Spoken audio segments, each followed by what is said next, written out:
welcome back to Mining Network. So I'm joined with Glenn Jessam here, who is CEO of Silver Tiger Metals. So thank you so much for joining me today. Emma, thank you for having me over for a visit. My pleasure. So let's start by getting just a nice overview of who Silver Tiger Metals are. Look, first of all, you have to talk about the team. We're based out of Halifax, Nova Scotia. We've been in Mexico for almost 30 years. Built 5 mines in that time, our group. And Silver Tiger is just sort of the next true junior we're bringing out of the box in Mexico. El Tigre asset, fantastic asset. I can tell you how we got it, why we got it, whatever you'd like to know, and what we're doing on it also. Brilliant. Well, we'll get to that in a moment. But could we just start by running us through the market cap, share structure, and cash in the bank kind of thing? We're very well funded. We've raised about $60 million, all bought deal financings in the last 2 years. Last one was $23 million, straight up, no warrant. The night that we announced that the evening that Mr. Putin started firing the missiles into Ukraine, and of course risk it off. So we got about $25 million in the bank to execute our business plan. Very good in the market we are, because I think, as most of your viewers know, it's risk off right now. Market cap about a little over 100 million. Of course, we've been cut in half like everybody else since Christmas, but we'll quickly rebound. So that's really a picture of the company, what it looks like. Have the El Tigre asset, big district, lots of money to get at it, and I've done lots of work on it so far. Brilliant. So let's go to El Tigre. Yes. So talk to me a little bit about the history there. We've been in Mexico for so long, and the history is always important. There's no new discovery, Emma, in Mexico. All of our finds, all of the assets that we've turned into mines were found around the head frames of old Spanish or American mines, especially American mines. 1930, the Americans dominated from 1900 to 1930 in Mexico. They had all the big assets locked down, and they mined them. 1930 came silver, $1.30 to 10 cents. There's a little different atmosphere there after the Mexican Revolution, and the Americans cleared out. And really, that's the assets we go look at, and that's the assets we've turned into mines, because it's always a good idea to look for a mine around and under an old mine from 100 years ago, and that's what the Tiger was. 2017, bottom of the market, our team, we've had the same team for 30 years. We are a Mexican team, and we're a Canadian company. People have to realize that in Mexico, the way you operate, we're a Mexican company. We have 2 employees in Tiger in Canada. I have 50 down there. That's how you're successful. You basically raise the capital from your head office with the TSX and the Venture Exchange where we're listed, and with the institutions, and then you take the capital down there. But we had to have this asset. That old Tiger mine, 1908, think about this, to 1930, we got all the old underground records, 100 million silver equivalent ounces the Americans took out of it at an average grade of 2 kilograms. Their cutoff was 1.2 kilos, but more importantly, they did that for the first 10 years, they had a 100 ton per day mill, and the second 10 years, a 200 ton per day mill. The ore went through there was incredible, and remember, they just stopped, and they left it for us, and so we've picked it up. We're drilling under and around, north and south of that mine, and it's gone incredibly, incredibly well. The last thing I'll say is, and what your viewers, I want them to know is, track record, building mines, that's the most important thing in the jurisdiction. And because if you do that, you attract the capital you need. My largest shareholders that I've raised most of that money from the last 4 years, they would not mind me saying, Franklin Templeton, Sprott Asset Management, Manac have put a bunch of money in, Merck, all of those people. And they've been serial in every one of our raises. So when you have that kind of capital behind you, believing in what you've done and what you will do, it makes it really easy in these tough times, because you're well funded, to keep working when, if we're right and risk is off, a lot of our peers, unfortunately, are just going to have to slow down or raise capital at probably where they don't want to. So we're in a very good position to keep working for the next year or two, and we think on the other side of that, we're going to look pretty good. Definitely, that's excellent news. But just going back to the history aspect, obviously it's so nice that you've got such, all the documents there. Oh, no, the old mine, it was a big mine, as I said. But what caused it to just stop? Well, exactly what caused most of the American companies to come out of Mexico at that time, the Great Depression, of course, 29, 30, it just ended. And I'll tell you a little bit about what they stopped mining in a minute, how we know that. Because silver was $1.33, it went to 10 cents. So, do the math. Everybody had made their money. And the Mexican Revolution, the atmosphere changed for the Americans being in there as heavy as they were mining. But what we got very lucky at is 1980, a company called Anaconda. Some of your viewers will remember the big company out of Butte, Montana. You want history? They got in there in the 1980s because they owned all the big copper mines around us, Cananea and Carotid, within 40, 50 kilometers of us. They were in the area, so they sent their team up to that old abandoned mine, the Tiger, in the 80s, and all of the underground records from the 1930s, all the paper records, stope maps, underground engineering records. You're a geologist, you'll understand. For 30 years almost, we're sitting there. They took them and they put them in the University of Wyoming. There's a museum there, and a big part of it is the Anaconda collection. We found that out and we sent our team there for 6 months, got every one of those records. Was it worth 10, 20, 30 million dollars? We don't know. But all of that history we had. So when we say we know that when they stopped mining in the bottom level of that mine at very shallow depths, everything they were mining was almost a couple of kilos. They just went home. So it's really easy when you pick that up. And of course now we're underground and we're actually back. History, we're walking in those same tunnels that those miners walked in 1908 to 1930. It's pretty exciting. That's amazing. Yeah, it really is. Right? So what is the current size of the license portfolio that is owned by Silver Tiger? You know, it's a big land package. What we identified, because we had to have it when we saw how high grade that old mine was. So it was actually owned by a public company called El Tigre Silver. They'd really put it back together and had some success. But in the bottom of the market around 17, you know, we talked to their shareholders and they saw our experience in Mexico. They liked it and they thought it would be best if we ran with the asset. So we actually bought that public company, El Tigre Silver, Silver Tiger did. I delisted that and I took the asset. And it's a big land package, 35,000 hectares, 35 kilometers of strike all along. We've worked about 25 kilometers of it. But we're focusing we've done about 120,000 meters in the last several years. That's a lot of drilling to do, but that's been all around, under, just north and south of the old mine, about 1.5 kilometers, 2 kilometers, because that's enough for right now. There's enough right there, probably to put this thing back in production. Then we'll get to the other 10 or 15 kilometers of trend. You got to focus on what you can get at and prove and put in production as fast as you can. So it's a nice big land package. A couple of things you should know about it though, what we love. We've been in Mexico so much.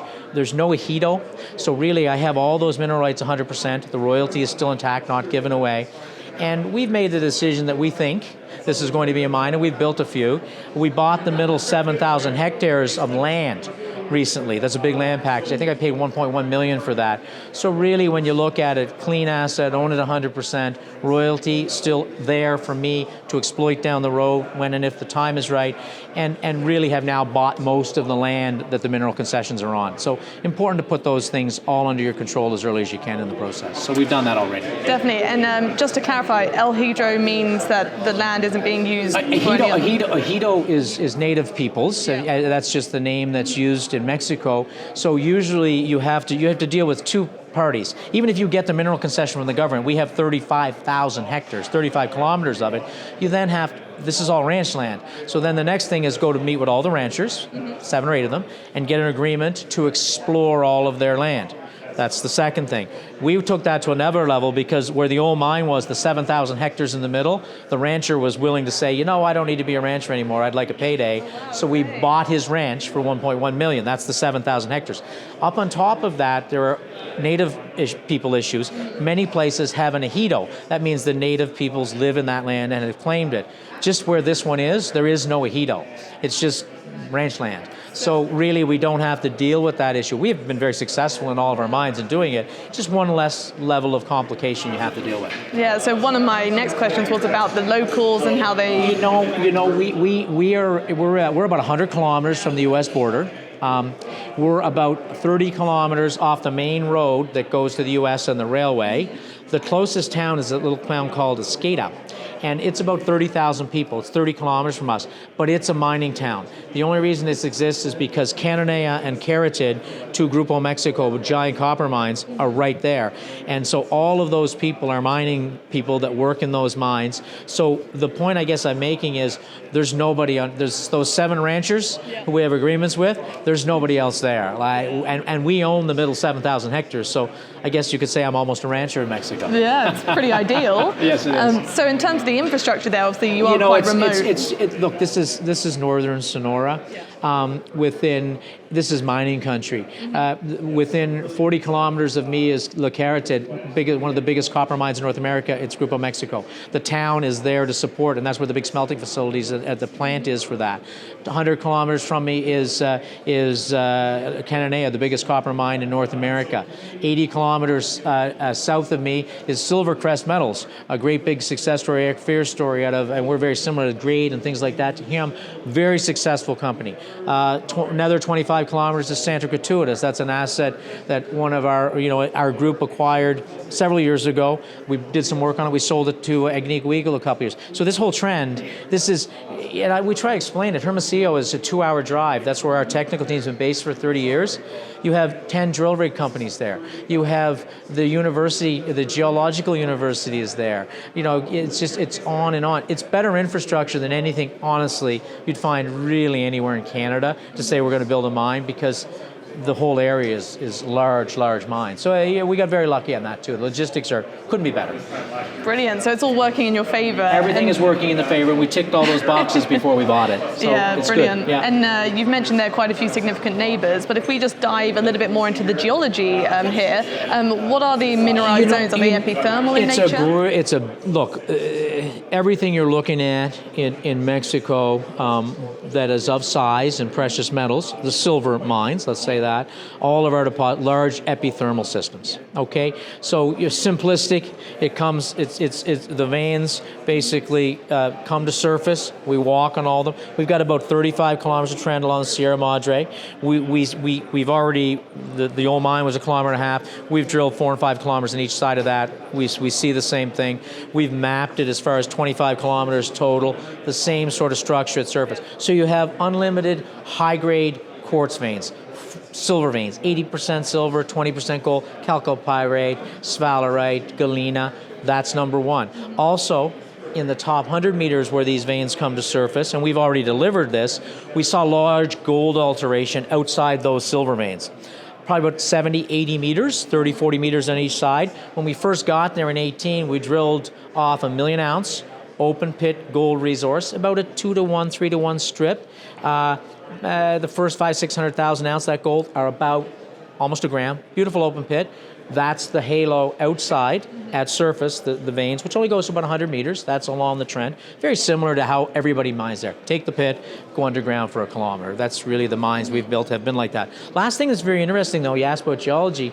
About a year ago, and if you go look at our website, some of your viewers, we were scratching our heads, because as we started drilling down under these quartz veins, we started at about 120, 130 meters down, having these massive blowouts of mineralization outside the vein. Like we're talking 10, 15 meters, 25 meters of upwards of 1-2 kilos. Like outside a high-grade quartz vein, which are usually 1-2 meters of 1, 2, 3, 4, 5, 6 kilos, high grade.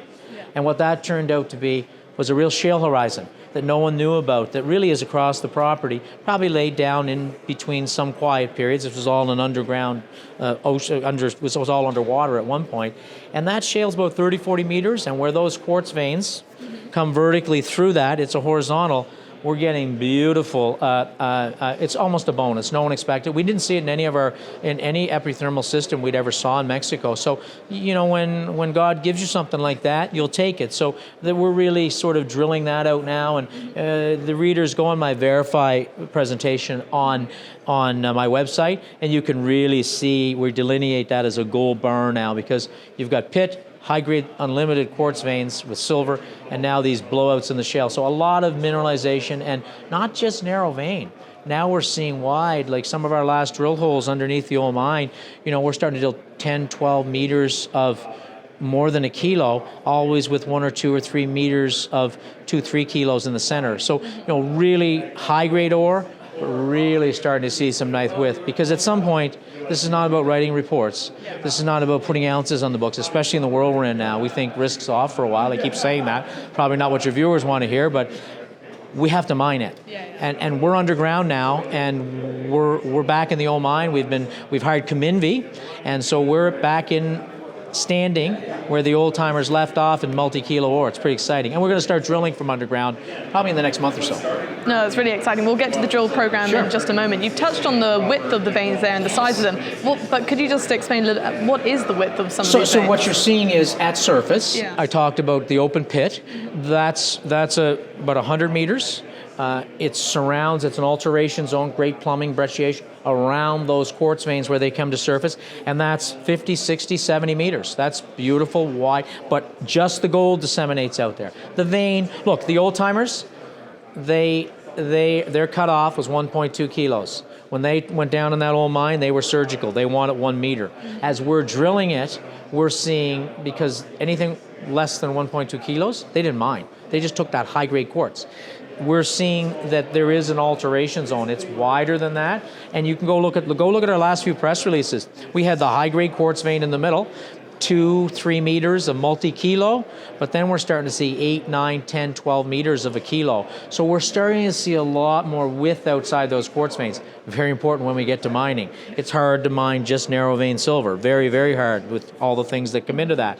And then the third type of mineralization is that shale horizon. And if you think of that as a horizon, about 120 meters down, 30, 40 meters thick, that's across all of the property. We've drilled it north-south, and where that quartz vein passes through that, there's a blowout into that shale, and that stuff's 10, 20 meters, 25 meters, and it's been running more than a kilo. So lots of width, and that's important, very, very important. The high grade was enough, but now we're getting a lot of bonuses. No, it's brilliant. And so let's talk about the drill program a little bit. You've been putting out a lot of results recently. So what's that looking like currently, and what are you doing? We got at it really in 18 once I acquired this thing, and probably since we've raised maybe $75 million bucks, so we spent some good money on that mountain. The last couple of years really getting at it with that 60 we got all from the institutions, 25 left. We've probably drilled about 110, 120,000 meters since we've been there. There was a little bit of historical drilling from the public company I bought, maybe drilled 15,000 in their existence, so we took that, of course, because it was ours. And the first thing we did was drilled 12,500 meters right away in 2018-19, put that 1 million ounce gold resource, open pit, 43-101 on the books, tucked that away for later. And we've been just getting after it, but it's all north and south and down underneath that old Tiger mine. That's where we've been focusing and really going after two things: the high grade quartz vein, the area around the high grade quartz vein, how wide is it? And now in the last year and a half, really targeting with the drilling that shale horizon, which is very valuable because of the width of that ore also. So right now we're drilling, we're focusing a little bit of our drilling under the north end of the old mine, because if I could show you a picture of the mine and you saw it, the old timers at the south end, before they went home, went to 450 meters. They were still in multi-kilo ore. We'll get there. But at the south end of that mine, when they went home, they were only down 50, 60, 70 meters. So we think there's a big plumb, and they were moving this way and that way to get at it. And so from my perspective, we've been focusing on some of that, and that drilling's been incredible from surface. I mean, go look at the few press releases. We put out one in September and one in October, and we're drilling more holes. But the big move now will be underground drilling. We're in that old mine at the south end. We're at level 7 where the old timers stopped, and the next thing now is we'll start establishing underground drills, start drilling shorter holes to delineate that ore underground. So it's pretty exciting. That's really exciting. Yeah. So the goal is to kind of grow that resource. We're going to grow that resource, but look, we're looking at all things right now. I think the world, and I'm going to say this, it's a bold statement, but I think I'll be proven true. Over the last year, we did that raise just before Putin went in. We grabbed another 23 million from those institutions, all the banks in Toronto. If anyone's interested, we're covered by Sprott and Echelon and Stifel. We've 7 or 8 analysts covering us. People can go find that information because it's a short interview. But they've supported us, but got to the point where, we're talking to our bankers, we're talking to our big shareholders. The world has changed. Waving around a piece of paper, I've got this many ounces. So what? I'm sorry, and I think that I hope I'm wrong. If I'm wrong, I'm still right. We think that companies are going to have to really look at moving these things to economics as fast as possible. We went underground in January to drill from underground, but we're developing 4 by 4 meter tunnels the whole way in, because you're going to take your drill rig out, but we're not going under there just to explore. No. Someday, that's going to be the haulage way to take your ore, that high-grade ore out. So you're looking ahead. So we've already started developing that. There's a lot of work to be done, but there's a lot of ore already at surface at Tiger. The old timers, their waste rock, a couple 100,000 tons of that is sitting at surface. It's 300 or 400 grams. There's a big tailings pile there. So over the next year or so, I think all companies have to start to help themselves a little bit, and how quickly and with low capex can you move to basically get your own money so that you don't have to, money will always be available for us. We believe that because of our track record, but it's what value you get that money at. So really, the sooner juniors can get to the point where they can take that economic test on and start building that mine, the better. Now, it's easier for us to say that because we've done it 5 times. It's not easy, but our track record allows us to do that. And into next year, you're going to hear us start to talk a lot more about, okay, here's what we have, here's what the economics look, and this would be a very exciting mine to put back in production fast, because think about it. We're picking up where the old timers left off. They mined 100 million silver equivalent ounces in 22 years. From 1908 to 1930, with a 100-ton and a 200-ton per day mill, and the average grade was 2 kilograms. So, we're looking very much at that super high grade ore and figuring out how can we get that out of the ground as soon as possible. Because we're all miners, and I'm not being critical of anyone, but I think your listeners have to hear this. Everybody runs around and says, oh, we got 10 drill holes, a major's gonna buy us. It ain't gonna happen. We've built 5 mines. And we've sold 2 to majors. The last one we sold was Santa Gratuitas 3 years ago to Agnico Eagle, okay? 100 people kick the tires before they ever buy. It's really hard to sell anything. We're miners. Everything we think about and everything we drill is not just for a piece of paper. It's how do we get underground, how do we explore from underground, and as we're doing that, be prepared to take that ore out and then get it into some sort of a mill so that you can get the metal. And that's just how we think. And we're going to keep thinking like that. And I think the world is going to force a lot of juniors to start thinking like that very fast. Yeah. We've been thinking like that for a year and a half. No, well, you've touched on my next few questions about the timeline of things. Sure. And obviously, if you can bring it to economics in the next few years, that'll be excellent to see. But could you set the scene of your vision for Silver Tiger over the next 5 years, just in a nice summary? We're not going to look 5 years. We're going to look if I had to say, we've been extremely successful with the drill bit. Second quarter, we're going to come out with. We're planning to come out with a resource estimate update, but there will be a PEA component to that too. Yeah. We're now at the point where we're looking at economics. If I had to see how this mine would work, and you can't hold me to this because we need the papers to do it, but in our mind we see that we've already got at surface with mined ore already, about 100,000 ounces of gold between waste rock and the tailings that are there. We're now underground walking on the same stopes, where the old timers stopped mining in multi-kilo ore. So we're going to go hard to delineate what's under the south end of that mine. I think it's some very good ore. Yeah. We have a haulage way right into it. That's part of getting into explore. So we're going to be there. And then that will be the third component, the ore at surface, that. And then the last component is, start thinking what kind of mill you would need to process that. We won't blow our brains out on too big of a mill when we start getting down that road, because you don't want to overbuild. No. So we're gonna, those things that we're thinking about, but also remember that over there sitting already on the books is a 1 million ounce open pit heap leach. That's 2 years out, if you want to know. What I'm talking about, the first part, is in the next year. Yeah. We're going to be really moving on that and getting all the paperwork done for that. The heap leach is sitting there, 1 million ounces of gold, almost a gram, beautiful strip ratio. We need to do some work with that. We need to also move that down the field as far as getting that approved. Heap leaches are not as easy to get approved in Mexico. I'll be the first one to, underground's a little different animal. Heap leaches have been a little more difficult. But we seem to think, because of our track record, because we've always been successful in permitting all the mines we've done in the past, including heap leaches, many of them, that we're on the process to move it forward. So the next couple of years, I think, will be very exciting. I don't look past 5. No. Two's enough. I just want to be here in 2 years, Emma. I just want to be alive in 2 years. Well, hopefully you will be. But thank you so much for your time today, Glenn. It's been a pleasure. Wonderful. It's been a pleasure. Thank you so much. Thank you. Great.